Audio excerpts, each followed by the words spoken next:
खंडुआली मंदिर परिसर रे शहीद नगर अंचल ये महाप्रभु जगन्नाथ पवित्र पांचरात्र अनुष्ठान 5 दिन धरी चलता। आज हूँ अंतिम दिवस शेष दिवस। आमे आज कार्यक्रम रे भाग नहीं महाप्रभुंर दर्शन करने सहित महाप्रभुंर कथा किसी समय परिवेषण कलु।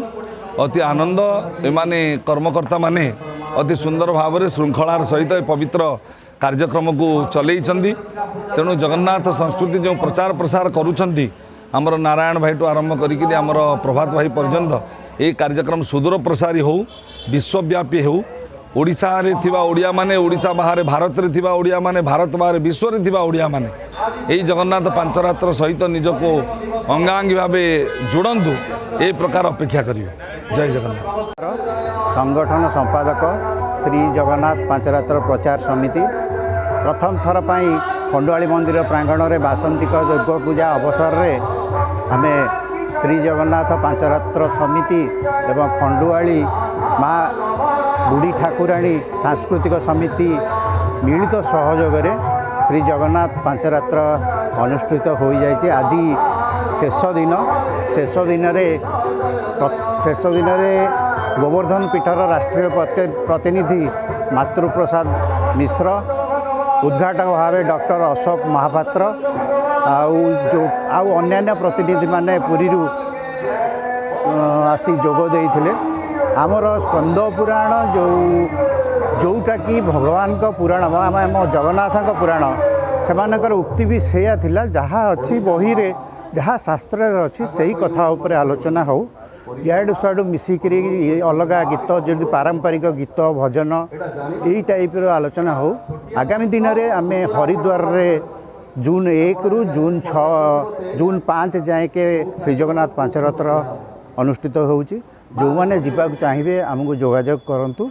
अब जो मैंने शीघ्र आम प्राय 60 जनकर टिकेट सरीगला।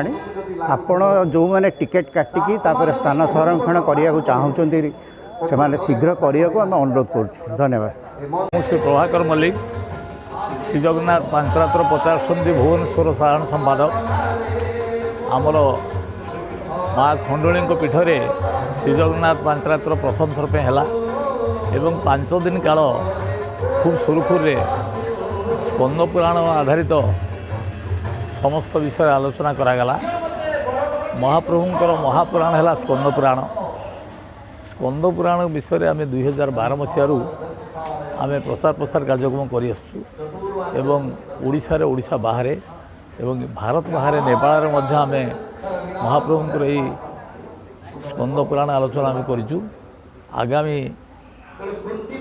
जून 1 रु जून 5 पर्यंत आमर हरिद्वार ठारे श्री जगन्नाथ पांचरात्र प्रचार समिति पक्षर आयोजित श्री जगन्नाथ पांचरात्र हम।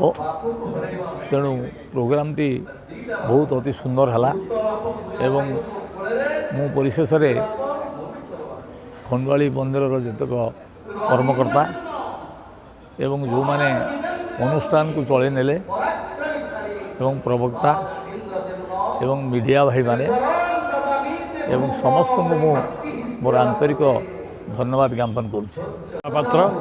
जगन्नाथ परिषदर उपसभापति वर्तमान पंचरात्र 2012 मसीह आरंभ हो गजपति और शंकराचार्य द्वारा उन्मोचित होती आम प्रसार प्रसार करने आमर भारत सहित देश विदेश में आरंभ करूँ। जगन्नाथ आमको सहाय हूँ।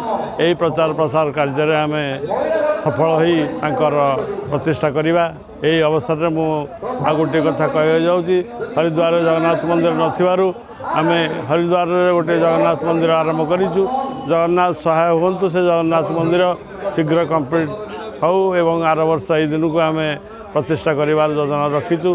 जगन्नाथ जपरी सहाय हेबे से भाव में कार्य चलो। जगन्नाथ आशीर्वाद ग्रहणीय।